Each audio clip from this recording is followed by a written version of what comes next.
Are you guilty of overusing the word good? Anytime somebody asks something, your first and almost always go-to response is, I'm good, it's good, everything's good. You're not the only one. I once asked a cousin of mine who had just returned from a music fest, how was the fest? And he said, good. That's it, good, for a music fest. Supposed to be one of the most exciting things in the world. You pass your neighbor every day, and every day you say, how are you? I'm good. You come back from work and somebody in your family asks you, how was your day? And you say, it was good. And you leave it at that. Well, you will notice that there are usually 4 reasons why people keep using the word good for anything and everything. First, they lack the vocabulary. They genuinely don't know what to say as an alternative. But that is very rare because they do that even when they're speaking their mother tongue. It is usually some version of good in their own language.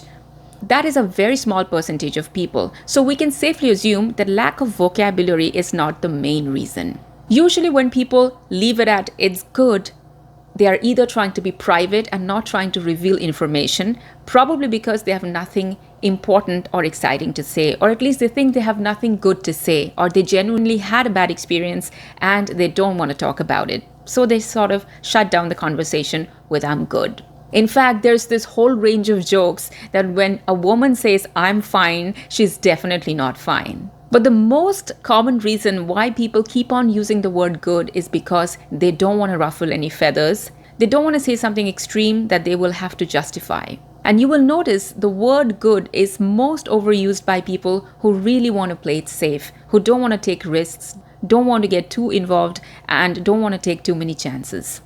So it is not so much the problem of vocabulary, but a problem of taking chances.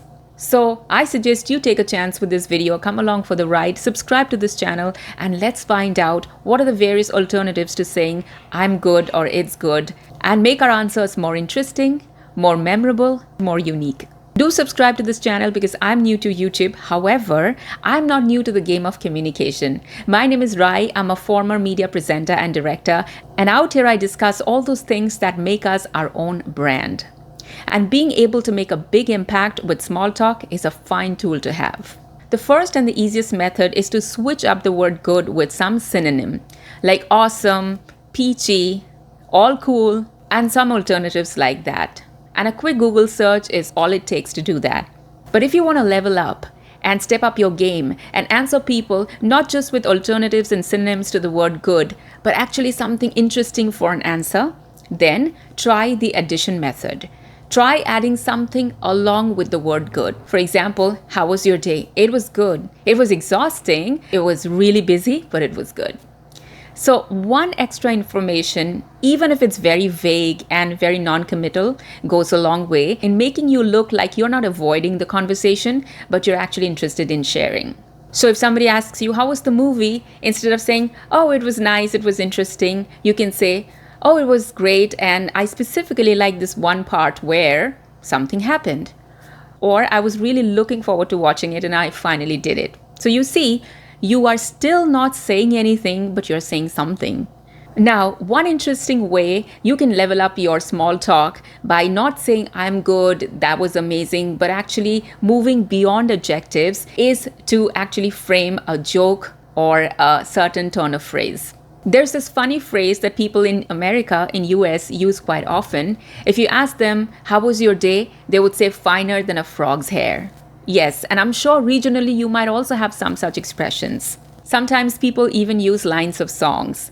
Like one person said, I got a daytime job and I'm doing all right. It's actually a line from a Mark Knopfler song. It goes like, he's got a daytime job and he's doing all right. So he took that line and made a reply out of that line. So maybe you can think of a few lines of a poem or a song or even a joke that you can use. But the best way to connect with people, give them solid replies, even in small talk, and not to say, I'm good, it was amazing, and just go a little further, is not to just answer, but to ask a question back and asking them something about their lives. Like, how's your job going? How is everything at home? How are the kids? Did you do something on the weekend? Are you coming from somewhere or going somewhere right now? Just probing into a little tidbit of an information and having that 2 more seconds to give. Treat the other person like a person and not just a chore you have to get by.